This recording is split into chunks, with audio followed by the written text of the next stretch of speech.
မင်္ဂလာပါဒီနေ့ဗီဒီယိုကတော့ TOEFL ပေါ့နော်2026မှာအသစ်ပြောင်းသွားတဲ့ TOEFL ရဲ့မိခွန်းပုံစံတွေထဲကနော် 4K ထဲကတစ်ခုဖြစ်တဲ့ reading အကြောင်းကိုပြောတော့မှာဖြစ်ပါတယ်ဆိုတော့ reading မှာဟလာအရင်တုန်းက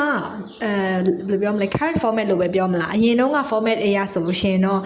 ရိုးရှင်းနဲ့ဘယ်လိုပြောမလဲ comprehension နှစ်ခုလာတယ်အဲ့ဒါကို10ခုစီပေါ့နော်multiple choice 10ခုစီဖြည့်ပြီးတော့ပြီးသွားတယ်ပေါ့ဆိုတော့ဒါကတော့ old format ပေါ့နော်ဒါပေမဲ့အခု new format မှာပုံစံ3မျိုးပြောင်းသွားတယ်ပြောင်းသွားတဲ့ပုံမှာဟလာဒီဟာအပြင်ထပ်ပြီးတော့ထူးဆန်းတာလေးတစ်ခုပါသေးတယ်အဲ့ဒါကဘာလဲဆိုတော့ဒီဗီဒီယိုထဲမှာအစအဆုံးပြပြပေးသွားမယ်ပေါ့နော်အားလုံးပဲမင်္ဂလာပါ Cherry Exam Preparation Center ပါရှင်ဆိုတော့ဟုတ်ကဲ့ကျမတို့စီမှာလက်ရှိဟလာဒီ English Proficiency Test တွေဖြစ်တဲ့ IELTS, Duolingo, TOEIC, TOEFL ဒီ exam ၄ခုစလုံးအတွက်ကို video class အတင်နဲ့ဟလာမျှဝေပေးနေပါတယ်ဆိုတော့ဒီအတန်းတွေကို join ချင်တယ်ဒါပေမဲ့လို့ဟလာ sample လေးကြည့်ချင်တယ်ဆိုလို့ရှိရင်လည်းဟလာဒီ page မှာဒါရိုက်လာပြီးဆက်သွယ်လို့ရတယ် sample ကြည့်ပါကြည့်ပြီးတော့အဆင်ပြေရဆိုလို့ရှိရင်ဒါ join လို့ရပါတယ်ပေါ့နော်ဆိုတော့ဟုတ်ပြီကျမတို့ဟလာ reading မှာခေါင်းစဉ် title 3မျိုးနဲ့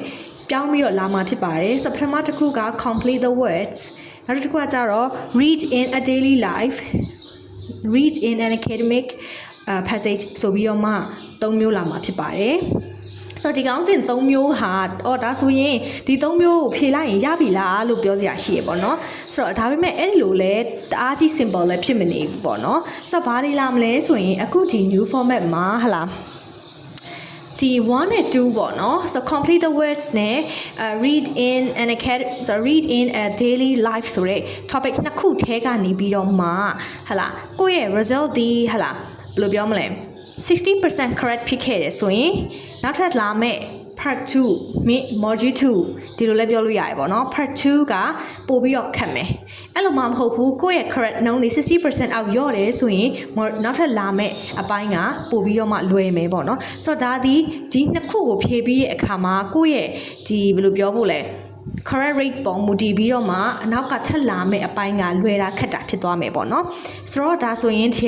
မတို့ဒါလေးကိုအရင်ကြည့်ပါမယ်ဆိုတော့ဟလာဒီမှာ part 1 complete the words ဆိုတော့ဒီ title လေးအောက်မှာဟလာဘယ်လိုလာမလဲဆိုရင်ကျမတို့ဒါကတော့ Duolingo ဖြည့်ဘူးတဲ့သူတိုင်းလည်းသိမယ် Duolingo နဲ့ပတ်သက်ပြီးတော့လေ့လာဘူးတဲ့သူတိုင်းလည်းသိမယ် Duolingo လိုမျိုးပဲ article တစ်ခုပေးထားမယ်အဲ့ထဲမှာ blank လေးပေးထားမယ်ပေါ့နော်အဲ့ဒီဟာကိုဖြည့်တာပေါ့ဆိုတော့အဲ့ဒီ article ပြောပြလဲအဲ့ဒီ article တစ်ခုအတွက်ဟလာဒီစလုံးရည်ဒီအလုံး100အောက်ပေါ့နော်maximum 100အထိပဲပါတဲ့ article လေးတစ်ခုပေးမယ်အဲ့ထဲမှာကွက်လက်ဖြည့်ရမယ်ပေါ့နော်ဆိုတော့ဒီကတော့ you have to practice a lot and then you also need to get the feedback as well ပေါ့နော်အဲ့လိုလေးတော့ဖြစ်ဖို့လိုပါတယ်ဆိုတော့နောက်တစ်ခုက two types ပေါ့နော် types 2မျိုးရှိတယ်ဘယ်ဟာ2မျိုးရှိတာလဲဆိုရင်ဒုတိယမြောက်ဖြစ်တဲ့ read in a daily lifeဆိုတဲ့ဟာမှာပုံစံ2မျိုးလာပါတယ်အဲ့ထဲမှာ2မျိုးထပ်ခွဲပါတယ်ပထမတစ်ခုဒီ shorter test ပေါ့နော်နောက်တစ်ခုက longer test ပေါ့အဲ့ထဲမှာပါတဲ့ဟာတွေကဘာတွေလဲဆိုရင် notes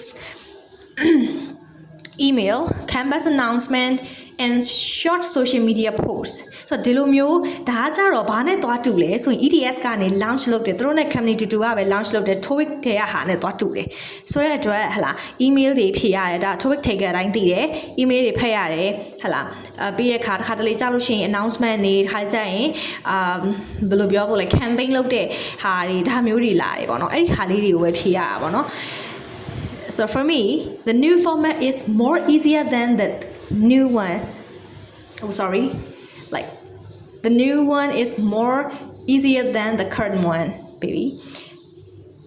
ဒါပေမဲ့လေတခုရှိရပေါ့နော်။ तू ကဖြေရတဲ့စာတွေများသွားတယ်။အချိန်ကတော့ဒီချိန်ပဲဆိုပေမဲ့လို့ဖြေရတဲ့စာတွေကများသွားတာဖြစ်တဲ့အတွက် you need to focus and you also need to make the time management as well.ဒီစချာလေးလုပ်ဖို့လိုမယ်ပေါ့နော်ဆိုတော့ဟုတ်ပြီအဲ့ဒါလေးရှိတယ်အဲ့ဒါကိုလည်းဒါနောက်ထပ်ဗီဒီယိုတစ်ခုမှာနမူနာအနေနဲ့ထည့်ပေးထားမယ်ဗီဒီယိုဖြစ်ချင်လည်းဖြစ်မယ်မဟုတ်ရင်လည်းကျမတို့အနေနဲ့ဒီလိုမျိုးရိုးရိုးတန်းတန်း post create လုပ်ပေးမယ်ပေါ့နော်ဆိုတော့နံပါတ်3အမျိုးအစားအနေနဲ့ read an academic passage ဆိုတဲ့ title အောက်မှာဟလာအလုံး200ပါတဲ့ article တစ်ခုပါမယ် sorry comprehension လည်းဖြစ်ကောင်းဖြစ်မယ်တစ်ခုခုပေါ့နော် academic နဲ့ပတ်သက်တဲ့ဘာသာရပ်ပိုင်းဆိုင်ရာအကြောင်းအရာတွေပေါ့နော်ဒါကတော့TOEFL ကိုအရင်တုန်းကဖြေဘူးတဲ့သူတိုင်းသိတယ် reading ကဘလို့အာရုံနောက်တယ်ဆိုတာပေါ့နော်ဆိုတော့အဲ့လိုမျိုးဟာပါမယ် question က5ခုပဲပေါ့နော် အဲ့တော့ကျွန်မဗီဒီယိုအစမှာပြောခဲ့တယ်ဟလားဒီနှစ်ပိုင်းခွဲမယ်ပေါ့နော် module 1လို့ပဲပြောမလား part 1လို့ပဲပြောမလား part 1က 60% မှန်ခဲ့တယ်ဆိုလို့ရှိရင်အနောက်ကလာမယ့် part 2က